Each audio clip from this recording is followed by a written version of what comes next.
welcome to Inside the Middle East. I'm Hala Garani in Manama, the capital of Bahrain.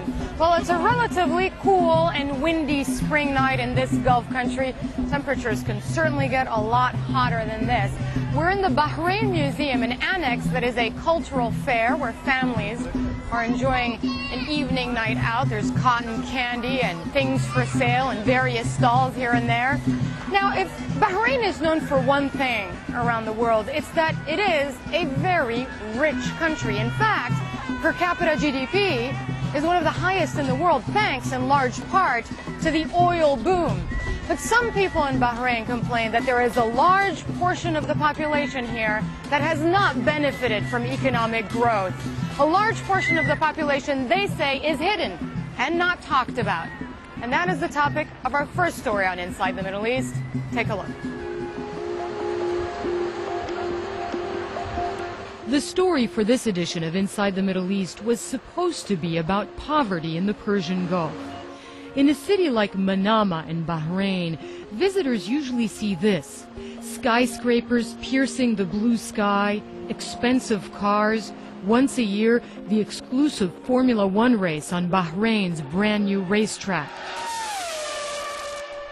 But drive out a few miles and you sometimes see this: decrepit housing, run-down and dirty streets in mainly Shiite villages that have not benefited from Bahrain's economic boom. The plan was to report on poverty in Bahrain, but almost immediately it becomes obvious. This is a story about long-standing tensions between the majority Shia and the ruling Sunni class here. Inside this house, I talk with the head of a Shia family, who says two of his sons are unemployed. The presence of our camera gets everyone going. The mother chimes in, and then a young Shiite man, so candid in his tirade against the Sunni prime minister, I'm taken aback. How do you see your future? My future, it's like my present. That's what I think. So not good. There is no future. Khalifa bin Salman here in country, there is no future. Let him to listen, let him to know. What is this life? It's his bad life, really, it's bad life. We need something good for us. Now, are you afraid that if you say this and it appears on camera that... I'm not care about them. Let him see anything what they want to see. If I have something want to do, I will do. I'm not afraid about it. Is it okay if we use this on TV? Yeah, of course, you can put it in Bahrain channel also, no problem. Bahrain has been ruled by a Sunni monarchy for more than 200 years, first as a British protectorate, and since 1971 as an independent Gulf state. But these Shiites say the story is not about poverty, but about systematic discrimination against them. Hanging on the walls of this house, pictures not of Bahrain's king, but of Hezbollah leader Hassan Nasrallah. And he showed the receipt. Nabil Rajab is one of the heads of the Bahrain Center for Human Rights. His office was closed by the government in 2004. He says he was beaten and harassed. Rajab is Shiite, like up to 3/4 of the people in Bahrain. But the Shia discrimination against the Shias and all, it's not only in government now, it started that happening on the companies owned by the government. I think that goes back to they want to make sure that the Shia stays in that very low. They don't want them to be economically empowered. As always, our royal family and our government have fears that those Shia could take over the government one day. So I visit government officials in Bahrain. The housing minister Fahmi Ben Ali Al Jawder says those who complain of discrimination are ignoring official efforts to alleviate poverty across sectarian lines. Look at how much the government have done in the country in terms of housing from the period 1975 until 2001. It developed around 44,500 units. In the period from 2002 until 2006, the government developed and provided service to another 14,000 families.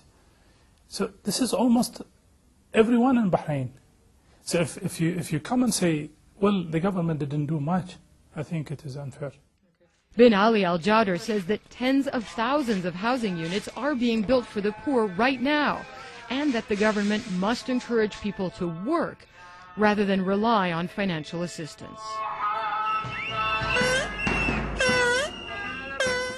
I'm told that day that there will be a demonstration in a Shiite village. Protesters have been gathering every week, I'm told, to demand better living conditions and jobs. Sometimes the demonstrations become violent. Today, it did not. Protesters say Shiites are kept out of top government jobs, that they're not allowed to serve in the army or the police, that the Sunni-dominated government brings people from other Sunni countries like Syria and Jordan instead of hiring Bahraini Shiites. Is poverty a result of discrimination? I asked the Minister of Social Affairs about accusations the government does not employ its own citizens. At the end, businessmen, when they come, they say, okay, we try to employ Bahrainis, but they do not stay. They don't like those jobs. They don't want hard-working jobs. They prefer having a job in an office. Sectarian frustration has existed for years in Bahrain. In the early 90s, some Shia demonstrators were jailed here. In the village of Bani Jamra, Sadiq Fatil says he can't afford to move out of this house on his salary from a nearby slaughterhouse. He shows me the home he shares with his wife and son, and the horse he keeps in the back field. His family used to grow their own food here until, he says, land was reclaimed by the government to build real estate on the shore. On the way back to the hotel, we stop at a sports field in the village, shooting hoops with local kids on a broken basketball goal.